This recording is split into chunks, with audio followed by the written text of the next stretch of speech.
నమస్కారం n times కి స్వాగతం. హెడ్లైన్ చూద్దాం.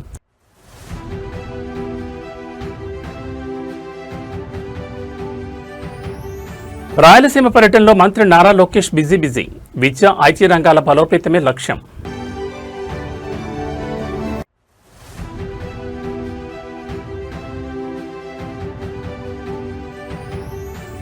కూటమి సర్కార్పై వైఎస్ జగన్మోహన్ రెడ్డి యుద్ధ ప్రకటన. ఏపీలో తీవ్ర స్థాయికి చేరిన రాజకీయ రచ్చ.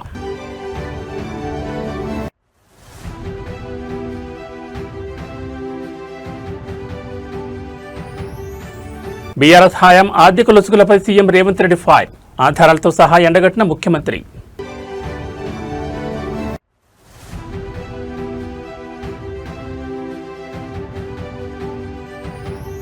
శిల్పకళా వేదికగా రైతు భరోసా మహాక్రతువు. కేవలం 9 రోజుల్లో 9,000 కోట్ల విడుదల. ఇక డీటెయిల్స్ చూస్తే ఆంధ్రప్రదేశ్ విద్య, ఐటీ మరియు ఎలక్ట్రానిక్స్ శాఖల మంత్రి నారా లోకేష్ రాయలసీమ పరిధిలో బిజీగా పర్యటిస్తున్నారు. ఉన్నత విద్య, ఐటీ రంగాల బలోపేతమే లక్ష్యంగా ముందుకు సాగుతున్న లోకేష్ అనంతపురం జిల్లాలో కీలక అకాడమిక్ ఈవెంట్లో పాల్గొన్నారు. అంతకుముందు సత్యసాయి జిల్లా పుట్టపర్తి ఎయిర్పోర్టుకు చేరుకున్న మంత్రికి కూటమి ప్రజాప్రతినిధులు, టీడీపీ శ్రేణులు భారీ స్వాగతం పలికాయి. అక్కడి నుంచి నేరుగా అనంతపురం బయలుదేరి వెళ్లిన లోకేష్ ఆంధ్రప్రదేశ్ సెంట్రల్ యూనివర్సిటీ స్నాతకోత్సవ వేడుకలకు హాజరయ్యారు. మంత్రి నారా లోకేష్ పుట్టపర్తి ఎయిర్పోర్టుకు చేరుకోగానే విమానాశ్రయం వెలుపల పండగ వాతావరణం నెలకొంది. టీడీపీ ప్రజాప్రతినిధులు భారీ సంఖ్యలో తరలివచ్చిన కార్యకర్తలు మంత్రికి గజమాలతో స్వాగతం పలికారు. నాయకులను, కార్యకర్తలను ఆత్మీయంగా పలకరించిన లోకేష్ ఆలస్యం చేయకుండా వెంటనే రోడ్డు మార్గాన అనంతపురం వైపు బయలుదేరారు. అనంతపురంలో ఏర్పాటు చేసిన ఆంధ్రప్రదేశ్ సెంట్రల్ యూనివర్సిటీ స్నాతకోత్సవ వేడుకలకు ఆయన ముఖ్య అతిథిగా విచ్చేశారు. Varsity vice chancellor, academic council సభ్యులు మంత్రికి ఘన స్వాగతం పలికారు. ఈ వేడుకల్లో ఉత్తమ ప్రతిభ కనబరిచిన విద్యార్థులకు గోల్డ్ మెడలిస్టులను నారా లోకేష్ చేతుల మీదుగా పట్టాలను, పథకాలను అందజేశారు. ఏపీలో విద్యా ప్రమాణాలను పెంచడంతో పాటు సెంట్రల్ యూనివర్సిటీ విద్యార్థులకు ఐటీ రంగంలో మెరుగైన ఉపాధి అవకాశాలు లభించేలా ప్రభుత్వం నుంచి పూర్తి మద్దతు ఉంటుందని ఈ సందర్భంగా మంత్రి విద్యార్థులకు భరోసా ఇచ్చారు. రాయలసీమను ఎడ్యుకేషన్ అండ్ ఐటీ హబ్గా మార్చేందుకు కూటమి ప్రభుత్వం తీసుకుంటున్న చర్యలను ఆయన వివరించారు.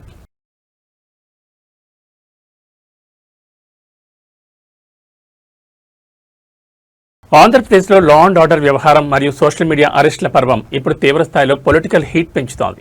రాష్ట్రంలో సామాన్యుడికి రక్షణ కరువైందంటూ వైఎస్ఆర్ కాంగ్రెస్ పార్టీ అధినేత వైఎస్ జగన్మోహన్ రెడ్డి కూటమి ప్రభుత్వంపై నేరుగా యుద్ధం ప్రకటించారు.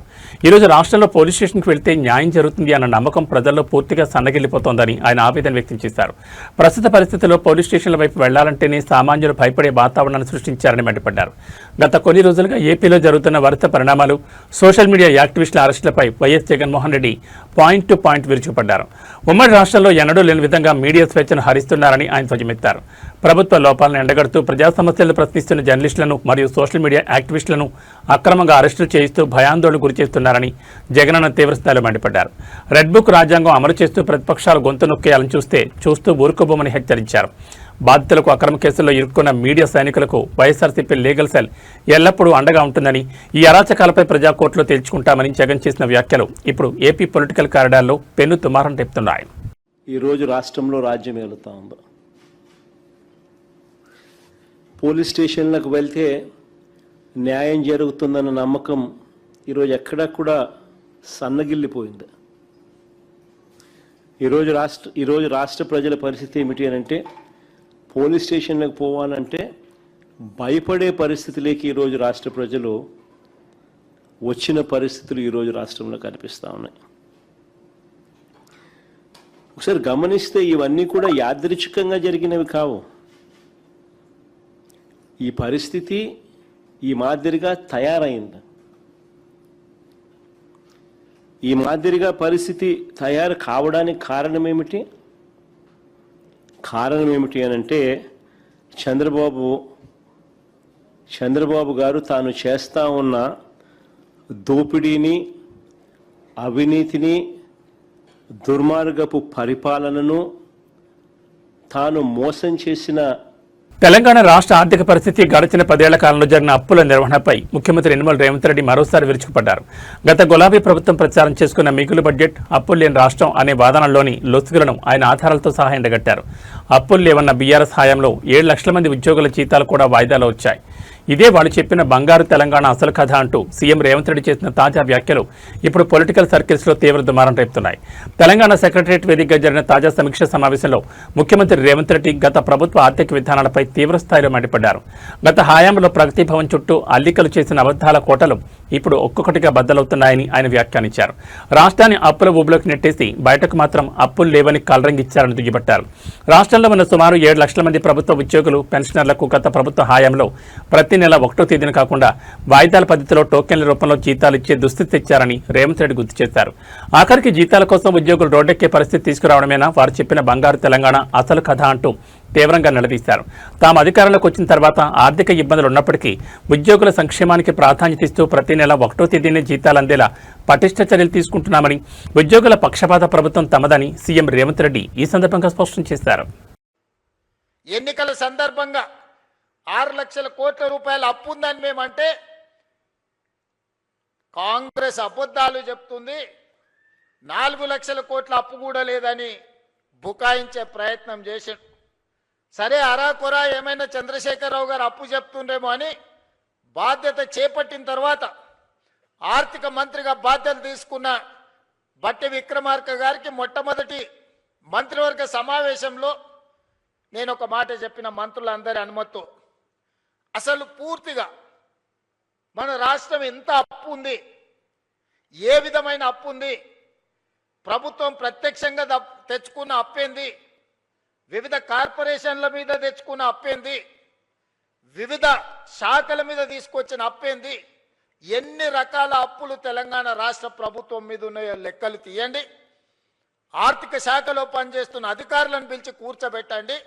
ఒక శ్వేత పత్రాన్ని శాసనసభలో ప్రవేశపెట్టి తెలంగాణ ప్రజలకు పూర్తి వివరాలు అందిద్దామని మేము ప్రయత్నం చేసినాం.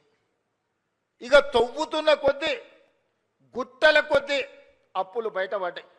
అప్పులే కాదు, అందిన కాడికల్లా చేబదులు తీసుకొచ్చి 7 తారీఖు నాడు నేను బాధ్యత తీసుకొని ఆఫీస్కి వచ్చి చీఫ్ సెక్రటరీ గారిని పిలిచి ఈ నెల ఏరువాక పౌర్ణమి పండుగ తెచ్చిన సరికొత్త ఉత్సాహంతో తెలంగాణ పల్లెలు కలకల్లాడుతున్న వేళ ప్రజాప్రభుత్వం అన్నదాతలకు ఒక కళ్లు చెదిరే భారీ కానుకను అందించింది. వానాకాలం పంట పెట్టుబడి సాయం కోసం కేవలం 9 రోజుల్లో 9,000 కోట్ల రూపాయలు విడుదల చేసే మహాక్రతుకు హైదరాబాద్ శిల్పకళా వేదిక అయింది. ఈ ప్రతిష్టాత్మక సభలో హుస్నాబాద్ ప్రాంత ప్రజాప్రతినిధి మాట్లాడుతూ CM Revanth Reddy, deputy CM Bhatti Vikramarka మరియు స్వయంగా రైతు అయిన వ్యవసాయ మంత్రి తుమ్మల నాగేశ్వరరావు నాయకత్వాన్ని ఆకాశానికెత్తారు. వాస్తవానికి ఈ భారీ రైతు భరోసా సభ ఖమ్మం జిల్లా మధుర నియోజకవర్గంలో జరగాల్సి ఉంది. కానీ అక్కడ కురుస్తున్న భారీ వర్షాల దృష్ట్యా రైతులు ఇబ్బంది పడకూడదనే ఉద్దేశంతో అత్యవసరంగా ఈ వేదికను శిల్పకళా వేదికకు మార్చారు. సభలో మాట్లాడిన హుస్నాబాద్ నేత, ప్రజాప్రభుత్వం అధికారంలోకి వచ్చిన ఈ 30 నెలల కాలంలోని అక్షరాల 27,000 కోట్ల రూపాయలను రైతు భరోసా రూపంలో అన్నదాతల ఖాతాల్లోకి పంపిన రికార్డును గుర్తు చేశారు. సన్నబడ్డకు బోనస్, నాణ్యమైన విత్తనాలు సరఫరా చేస్తూ ఈ ప్రభుత్వం పూర్తి రైతు పక్షపాతిగా నిలిచిందని కొనియాడారు. ఇదే క్రమంలో ఇటీవల సిద్దిపేట ప్రాంతాల్లోని నర్మెట్టలో వ్యవసాయ మంత్రి తుమ్మల నాగేశ్వరరావు ప్రారంభించిన పామాయిల్ ఫ్యాక్టరీని ప్రస్తావిస్తూ హుస్నాబాద్ నియోజకవర్గంలో కూడా భారీగా రైతులు ఆయిల్ ఫామ్ తోటల వైపు మళ్లుతున్నారని, వారికి ప్రభుత్వం నుంచి పూర్తి సహకారం అందుతుందని స్పష్టం చేశారు. అలాగే యూరియా పంపిణీ సజావుగా సాగడానికి వీలుగా తమ ప్రాంతంలోని రైతు వేదికలో యాప్స్ ఆపరేట్ చేయగల 5 గ్రామీణ యువకులతో కూడిన సరికొత్త టెక్నికల్ సిస్టమ్ను తయారు చేస్తామని వివరించారు. చివరిగా హుస్నాబాద్ రైతాంగానికి అత్యంత కీలకమైన గౌరవెల్లి ప్రాజెక్టు పెండింగ్ పనుల అంశాన్ని ప్రస్తావిస్తూ జిల్లా ఇన్ఛార్జ్ మంత్రిగా ఉన్న తుమ్మల నాగేశ్వరరావు ప్రత్యేక చొరవ చూపి ఈ ప్రాజెక్టును త్వరితగతిన పూర్తి చేయాలని రైతుల పక్షాన ఆ వేదికపై నుంచి విజ్ఞప్తి చేశారు. గౌరవనీయులు పెద్దలు రాష్ట్ర వ్యవసాయ శాఖ మంత్రి తుమ్మల నాగేశ్వరరావు గారు స్వయంగా వారు రైతు, వారు మా అందరికీ ఆదర్శం.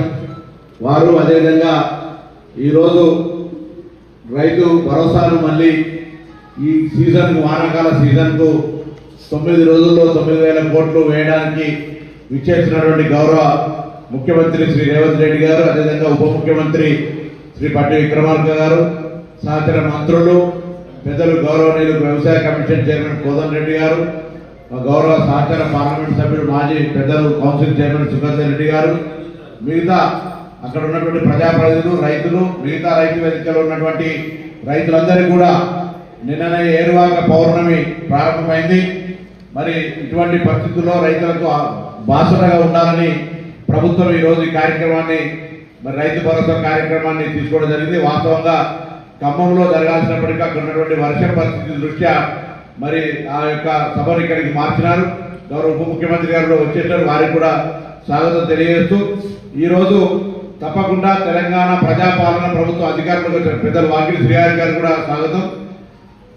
ఈరోజు ప్రజాపాలన ప్రభుత్వ అధికారంలోకి వచ్చిన తర్వాత ఇప్పటికే 30 నెలల్లో మనం 27,000 కోట్ల రూపాయలు రైతులకు మరి రైతు భరోసా రూపంలో వేయడం జరిగింది. ఇది కాక సన్నవడ్లకు బోనస్ కానీ, విత్తన సరఫరా కానీ అన్ని రకాల కార్యక్రమాలను ప్రభుత్వ పక్షాన రైతు పక్షపాత ప్రభుత్వంగా ఈ ప్రభుత్వం కొనసాగుతూ ఉంది. తప్పకుండా గౌరవ ముఖ్యమంత్రి రేవంత్ రెడ్డి గారి నాయకత్వంలో స్వయంగా రైతైనటువంటి మరి తుమ్మల హైదరాబాద్ నగర పరిధిలో వైద్య ఖర్చులతో ఇబ్బంది పడుతున్న పలువురు బాధితులకు ప్రభుత్వం నుంచి కీలకమైన ఆర్థిక సహాయం లభించింది. ముఖ్యమంత్రి సహాయ నిధి మరియు ప్రభుత్వ సంక్షేమ కార్యక్రమాల్లో భాగంగా మంజూరైన మెడికల్ సపోర్ట్ చెక్కులను లబ్ధిదారులకు అధికారికంగా అందజేశారు. నగరానికి చెందిన ఉప్పల పరమేశ్వరరావు, బిజ్జి ప్రవళిక, పుష్పకుమారి, బి మల్లేషి, అలాగే దేశెట్టి లక్ష్మమ్మలకు ఈ ఆర్థిక సహాయం చెక్కులను అప్పగించారు. అత్యవసర వైద్య చికిత్సల కోసం ఎదురుచూస్తున్న ఈ కుటుంబాలకు ఈ సాయం పెద్ద ఊరటనిచ్చింది. వివిధ రకాల తీవ్రమైన ఆరోగ్య సమస్యలతో బాధపడుతూ ప్రైవేట్ మరియు కార్పొరేట్ ఆసుపత్రుల్లో భారీ ఖర్చులను భరించలేక ఇబ్బంది పడుతున్న నిరుపేదల దరఖాస్తులను ప్రభుత్వం ప్రాధాన్యత క్రమంలో పరిశీలించింది. ఇందులో భాగంగానే హైదరాబాద్ పరిధిలోని 5 లబ్ధిదారులకు మెడికల్ సపోర్ట్ కింద ప్రభుత్వ ఆర్థిక సహాయ చెక్కులు మంజూరయ్యాయి. ఈ మేరకు లబ్ధిదారులను ఉప్పల పరమేశ్వరరావు, బిజ్జి ప్రవళిక, పుష్పకుమారి, సిహెచ్పి మల్లేషి మరియు దేశెట్టి లక్ష్మమ్మలకు అధికారులు ఈ చెక్కులను హ్యాండ్ఓవర్ చేశారు. ప్రాణాంతక వ్యాధులు మరియు సర్జరీల కోసం ఆర్థిక ఇబ్బందులు పడుతున్న సమయంలో తమకు ఈ చెక్కులు అందడం పట్ల లబ్ధిదారులు మరియు వారి కుటుంబ సభ్యులు ప్రభుత్వానికి, స్థానిక ప్రజాప్రతినిధులకు ప్రత్యేక కృతజ్ఞతలు తెలిపారు. ముఖ్యమంత్రి సహాయ నిధి ద్వారా ఎలాంటి దళారులు లేకుండా నేరుగా బాధ్యుల చేతికే ఈ సహాయం అందుతుందని అధికారులు ఈ సందర్భంగా స్పష్టం చేశారు.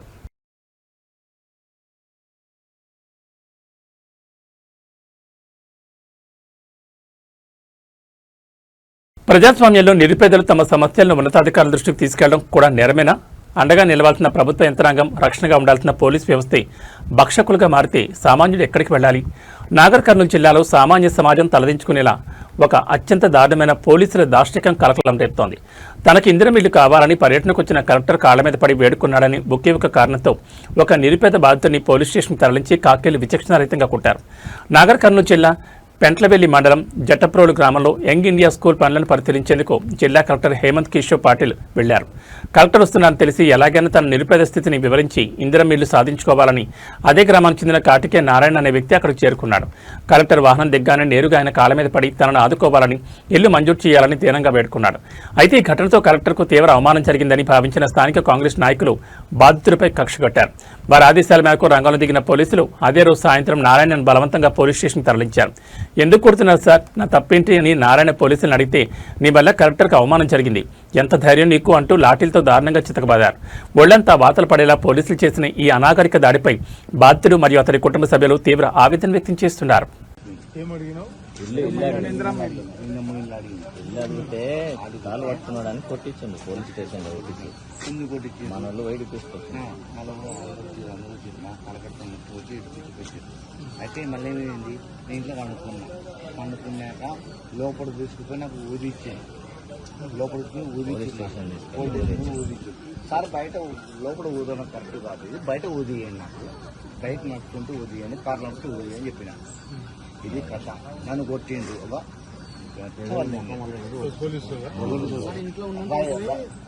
ఇంట్లో వండుకున్నాం, లేకపోయింది పట్టుకుపోయి కొట్టింది. చిత్తూరు జిల్లాలో పాఠశాల విద్యార్థులను టార్గెట్ చేస్తూ జరిగిన ఒక అసాధారణ పరిణామం ఇప్పుడు స్థానిక ప్రజలను తీవ్ర భయాందోళనకు గురిచేస్తోంది. కార్వేటి నగరం మండలంలోని ఒక ప్రభుత్వ పాఠశాలలో విద్యార్థులపై వింత పురుగులు దాడి చేయడంతో ఏకంగా 19 విద్యార్థులు ఒకేసారి తీవ్ర అస్వస్థతకు లోనయ్యారు. పాఠశాల ఆవరణలోని చెట్టుపై నుంచి హఠాత్తుగా కింద పడిన ఈ వింత పురుగులు కుట్టడంతో విద్యార్థుల శరీరాలపై విపరీతమైన దద్దుర్లు, భరించలేని మంటలు ప్రారంభమయ్యాయి. దీంతో అప్రమత్తమైన ఉపాధ్యాయులు వారిని వెంటనే ప్రభుత్వ ఆసుపత్రికి తరలించారు. చిత్తూరు జిల్లా కార్వేటి నగర మండలం డిఎంపురం గ్రామంలోని జడ్పీ ఉన్నత పాఠశాలలో ఈ విచిత్ర ఘటన చోటు చేసుకుంది. పాఠశాల విరామ సమయంలో విద్యార్థులు ఆవరణలోని ఒక పెద్ద చెట్టు కింద ఉన్నట్లు తెలుస్తోంది. ఆ సమయంలో చెట్టుపై నుంచి కొన్ని వింత పురుగులు ఒక్కసారిగా విద్యార్థులపై పడ్డాయి. అవి శరీరానికి తగలడమే కాకుండా విపరీతంగా కుట్టడంతో విద్యార్థుల ఒళ్లంతా క్షణాల వ్యవధిలోనే పెద్ద పెద్ద దద్దుర్లుగా మారిపోయాయి. తీవ్రమైన మంట నొప్పితో విద్యార్థులు కేకలు వేయడంతో ఉపాధ్యాయులు తీవ్ర దిగ్భ్రాంతికి లోనయ్యారు. పరిస్థితి విషమించకుండా అప్రమత్తమైన స్కూల్ సిబ్బంది వెంటనే 19 మంది బాధితులను కార్వేట్ నగరం ప్రభుత్వ ఆసుపత్రికి తరలించారు. అక్కడ వైద్యులు విద్యార్థులకు అత్యవసర ప్రథమ చికిత్స అందించి ప్రత్యేక అబ్జర్వేషన్లో ఉంచారు. ప్రస్తుతం విద్యార్థుల ఆరోగ్య పరిస్థితి సురక్షితంగానే ఉన్నప్పటికీ సాధారణంగా కనిపించే కీటకాల్లా కాకుండా ఆ పురుగులు అత్యంత వింత ఆకారంలో ఉండడంతో ఆ ప్రాంత ప్రజలు తల్లిదండ్రులు తీవ్ర టెన్షన్ పడుతున్నారు. అధికారులు సదరు పాఠశాల పరిసరాల్లో క్రిమిసంహారక మందులు చల్లాలని డిమాండ్ చేస్తున్నారు.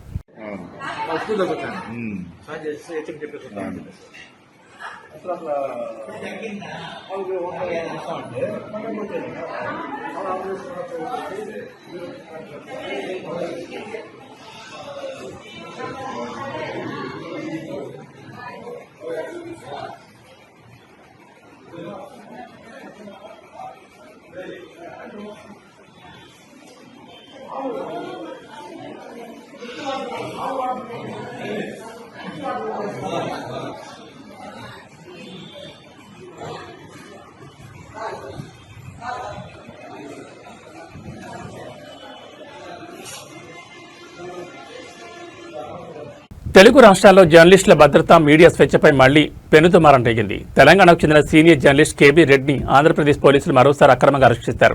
హైదరాబాద్లోని ఆయన నివాసానికి చేరుకున్న ఏపీ పోలీసు బృందం అత్యంత నాటకీయ పరిణామాల మధ్య ఆయన అదుపులోకి తీసుకుంది. చుట్టుపక్కల వారు అభ్యంతరం వ్యక్తం చేస్తున్న కేబీ రెడ్డి సతీమణి కన్నీరు మున్నీరవుతూ వారించిన కనీసం వినకుండా పోలీసులు ఆయన్ని బలవంతంగా తీసుకెళ్లడం ఇప్పుడు తీవ్ర కలకలం రేపుతోంది.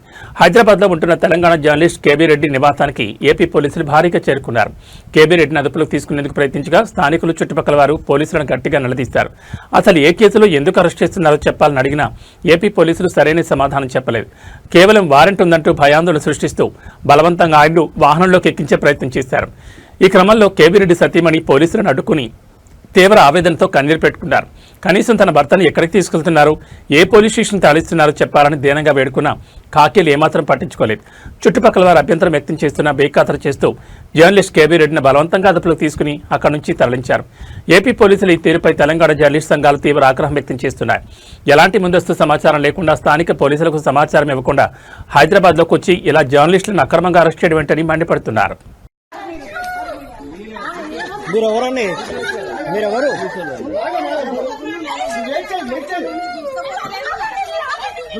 లోకల్ పోలీసులకు ఫోన్ చేయండి.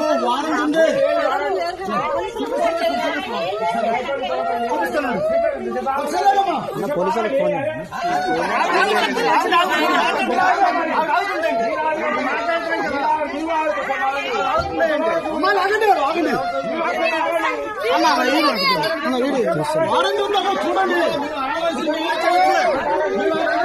పట్టుకున్నాం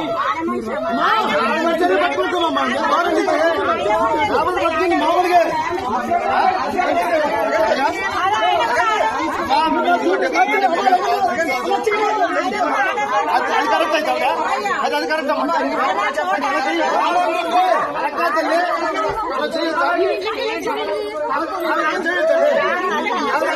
రంగారెడ్డి జిల్లా యాచారం మండలంలో భూసేకరణ వివాదం మరోసారి తీవ్ర రూపం దాల్చింది. మేడిపల్లి, కురిమిద్ద గ్రామాల్లో అటు రైతులు, ఇటు అధికారుల మధ్య తీవ్ర ఉద్రిక్త పరిస్థితులు నెలకొన్నాయి. రైతులు ప్రాణప్రదంగా సాగు చేసుకుంటున్న వ్యవసాయ భూములపైకి అధికారులు భారీ పోలీస్ బందోబస్తు చొరబడ్డారు. పొలాల్లో పచ్చగా ఎదుగుతున్న పత్తి, జొన్న పంటలను జేసీబీలతో నిర్దాక్ష్యంగా తొలగించారంటూ స్థానిక రైతులు ఆందోళన దిగారు. కోర్టు స్టే ఆర్డర్లున్న అధికారులు ఇలా దౌర్జన్యంగా పంటలు నాశనం చేయడం ఏంటంటూ అన్నదాతలు ఆగ్రహం వ్యక్తం చేస్తున్నారు. యాచారం మండల పరిధిలోని ఫార్మాసిటీ, రేడియల్ రోడ్ల భూసేకరణ వివాదం గత కొన్నాళ్లుగా నడుస్తోంది. ఈ క్రమంలోని మేడిపల్లి, కురిమిద్ద గ్రామాల్లో రైతులు తమ భూములను ఇచ్చేది లేదంటూ కోర్టును ఆశ్రయించి స్టే ఆర్డర్లు కూడా తెచ్చుకున్నారు. అయితే ఇవేమీ పట్టించుకోకుండా రెవెన్యూ అధికారులు, పోలీసులు వందలాది మంది సిబ్బందితో బలవంతంగా క్షేత్రస్థాయిలోకి దిగారు. రైతులు అప్పులు తెచ్చి ఎంతో కష్టపడి వేసిన ప్రతి జొన్న పంటలను జేసీబీ యంత్రాల సహాయంతో భూస్థాపితం చేస్తుంటే అడ్డుకోబోయిన రైతులను, మహిళా కూలీలను పోలీసులు బలవంతంగా నెట్టేశారు. కళ్ల ముందే పచ్చడి పంటలు నాశనం అయిపోతుంటే రైతులు కన్నీరు మున్నీరుగా విలపించారు. పరిహారం, పునరావృతంపై స్పష్టత ఇవ్వకుండా కోర్టు ఆదేశాలను ఉల్లంఘిస్తూ ఇలా దౌర్జన్యంగా ల్యాండ్ లెవెలింగ్ పనులు చేయడంపై ఫార్మాసిటీ వ్యతిరేక పోరాట సమితి అగ్రనేతలు తీవ్ర ఆగ్రహం వ్యక్తం చేస్తున్నారు. అధికారుల తీరుకు నిరసనగా రైతులు పోలీసులకు ఫిర్యాదు చేసేందుకు సిద్ధమవుతున్నారు. దీంతో మేడిపల్లి, కురిమిద్ద పరిసర ప్రాంతాల్లో ఎప్పుడేం జరుగుతుందో తెలియని ఉత్కంఠభరిత వాతావరణం నెలకొంది.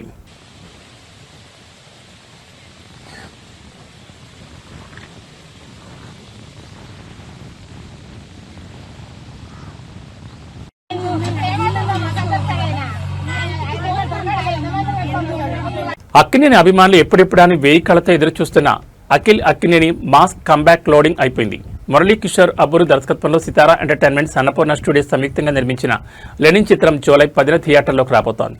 ఈ సందర్భంగా మంగళవారం రాత్రి అత్యంత ఘనంగా జరిగిన ట్రైలర్ లాంచ్ ఈవెంట్లో హీరో అఖిల్ మాట్లాడిన మాటలు ఇప్పుడు ఇండస్ట్రీ వర్గాల్లో హాట్ టాపిక్గా మారాయి. ఏజెంట్ సినిమా తర్వాత అఖిల్ చాలా గ్యాప్ తీసుకోవడంపై అక్కినేని ఫ్యాన్స్ కొంత అసంతృప్తితో ఉన్నమాట వాస్తవమే. సరిగ్గా ఇదే పాయింట్ను ప్రస్తావిస్తూ అఖిల్ వేదికపై తీవ్ర భావోద్వేగానికి లోనయ్యారు. నా నుంచి సినిమా వచ్చి 3 ఏళ్లైంది. మీ అందరినీ ఇంతకాలం వెయిట్ చేయించినందుకు మనస్ఫూర్తిగా నన్ను క్షమించండి అంటూ ఫ్యాన్స్ను కోరారు. అయితే ఈ సుదీర్ఘ నిరీక్షణకు లెనిన్ రూపంలో ఒక గట్టి సమాధానం దొరకబోతోందని అఖిల్ ధీమా వ్యక్తం చేశారు. ఈ రోజు నేను వేదికపై ఎక్కువ మాట్లాడదలుచుకోలేదు. అసలు నేను మాట్లాడడం కంటే ఈసారి నా సినిమాని థియేటర్లో మాట్లాడుతుంది. ఈ ఒక్కసారి నా మీద నమ్మకం ఉంచండి. జూలై 10న థియేటర్లో కలుద్దామంటూ అఖిల్ చేసిన స్పీచ్కు థియేటర్ మొత్తం ఫ్యాన్స్ తరపులతో దద్దరిల్లిపోయింది. రిలీజ్ అయిన ట్రైలర్లో Akhil rugged look, Rayalaseema backdrop, mass elements మరియు తమన్ బ్యాక్గ్రౌండ్ స్కోర్ చూస్తుంటే అక్కినేని వారసుడు ఈసారి బాక్సాఫీస్ వద్ద చాలా గట్టి వేటకి సిద్ధమయ్యాడని స్పష్టమవుతోంది. నేను ఎప్పుడు మాట్లాడాలి? ఎప్పుడు? ఆ రోజు నేను మాట్లాడాలి. నేను కాదు, సినిమా మాట్లాడుతుంది ఈసారి. ఇంతకన్నా నేను మాట్లాడకూడదు. బట్ మీకు అర్థం కావట్లేదు. నేను ఇవాళ ఒక 2 days నుంచి పడుకోలేదు. అందుకే కలదాలు వేసుకుని వద్దాం అనుకున్నాను. తీసేసాను. మిమ్మల్ని చూసి నాకు ఎనర్జీ వచ్చింది. నెక్స్ట్ 10th జూలై వరకు పనిచేయడానికి మళ్ళీ నాకు ఎనర్జీ ఇచ్చారు. ఇవాళ నేను హ్యాపీగా మనస్ఫూర్తిగా ఒక ఆక్సిజన్ పీల్చినట్టు ఫీల్ అవుతున్నాను మిమ్మల్ని చూసి.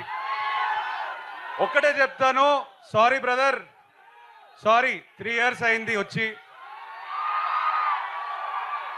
క్షమించండి. మనస్ఫూర్తిగా గుండెపైన చేయబెట్టి చెప్తున్నాను, నమ్మండి ఈసారి. Okay, thank you boys, love you all, thank you. బంగారం కొనాలనుకునే వారికి సామాన్యులకు ఇవాళ బులియన్ మార్కెట్ అదిరిపోయే శుభార్త చెప్పింది. గత కొద్ది రోజులుగా ఆకాశమే హద్దుగా దూసుకుపోతూ సామాన్యుల చుక్కలు చూపించిన పసిడి ధరలు ఇవాళ మార్కెట్లో ఒక్కసారిగా భారీగా దిగొచ్చాయి. హైదరాబాద్ బులియన్ మార్కెట్లో ఇవాళ 24 క్యారెట్ల స్వచ్ఛమైన బంగారం ధర ఏకంగా 1,260 రూపాయల మేర తగ్గగా, ఆభరణాల తయారీకి వాడే 22 క్యారెట్ల పసిడి ధర 1,150 రూపాయల మేర పతనమైంది. మరోవైపు వెండి ధరలు మాత్రం మార్కెట్లో ఎలాంటి మార్పు లేకుండా స్థిరంగా కొనసాగుతున్నాయి. అంతర్జాతీయ మార్కెట్లలో చోటు చేసుకున్న పరిణామాల ప్రభావంతో ఇవాళ హైదరాబాద్ బులియన్ మార్కెట్లో పసిడి ధరలు భారీగా క్షీణించాయి. ఇవాళ మార్కెట్ వివరాల ప్రకారం 24 క్యారెట్లకు చెందిన 10 గ్రాముల మేలిమి బంగారం ధర నిన్నటితో పోలిస్తే 1,260 రూపాయలు తగ్గి 1,40,780 వద్ద ట్రేడ్ అవుతోంది. అలాగే వినియోగదారులు ఎక్కువగా కొనుగోలు చేసే 22 క్యారెట్లకు చెందిన 10 గ్రాముల ఆభరణాల బంగారం ధర కూడా 1,150 రూపాయలు కుప్పకూలి 1,29,050కి చేరింది. అయితే బంగారం ధరలు ఇలా భారీగా తగ్గినప్పటికీ వెండి ధరలు మాత్రం ఇవాళ నిలకడగా ఉన్నాయి. మార్కెట్లో కేజీ వెండి ధర 2,44,900 వద్దే ఎలాంటి మార్పు లేకుండా స్థిరంగా కొనసాగుతోంది.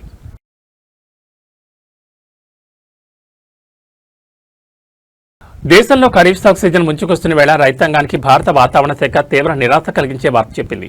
జూన్ నెలలో దేశాన్ని గురించిన నైరుతి రుతుపవనాలు జూలై నెలలో కూడా సాధారణ కంటే తక్కువ వర్షాలను ఇచ్చేలా కనిపిస్తున్నాయని ఐఎండీ అంచనా వేసింది. దేశవ్యాప్తంగా జూలైలో కురవాల్సిన దీర్ఘకాల సగటు వర్షపాతంలో కేవలం 94% మేరకే వర్షాలు పడే పరిస్థితులున్నాయని IMD director general Mrutyunjay Mohapatra స్పష్టం చేశారు. దేశవ్యాప్తంగా రుతుపవనాల గమనంపై వాతావరణ శాఖ కీలక గణాంకాలను విడుదల చేసింది.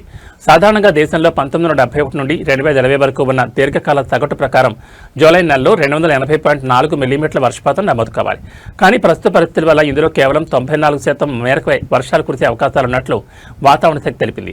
గత జూన్ నెలలో దేశవ్యాప్తంగా ఏకంగా 40% వరకు లోటు వర్షపాతం నమోదైందని, ముఖ్యంగా మధ్య భారతదేశంలో ఈ లోటు అత్యధికంగా 50.4% రికార్డైందని ఐఎండీ వివరించింది. జూన్ నెల ఎండబట్టేగా జూలైలో కూడా అరకొర వానలు కురిసే అవకాశం ఉండడంతో వ్యవసాయ రంగంపై దీని ప్రభావం తీవ్రంగా పడే ప్రమాదం కనిపిస్తోంది. తెలుగు రాష్ట్రాల్లోని పలు జిల్లాల్లో కూడా ఇదే విధమైన లోటు పరిస్థితులు కొనసాగుతుండడంతో ప్రత్యామ్నాయ పంటల వైపు రైతులు ఆలోచించాల్సిన పరిస్థితి ఏర్పడుతోంది. జూలై నెలలో కూడా వర్షాలు ఆశించిన స్థాయిలో కురవన్న ఐఎండీ అంచనాలు ఇటు సాగు రంగంతో పాటు అటు తాగునీటి ప్రాజెక్టుల నిర్వహణకు కూడా సవాలుగా మారబోతున్నాయి. ఇవి బులెటిన్ విశేషాలు. నమస్కారం.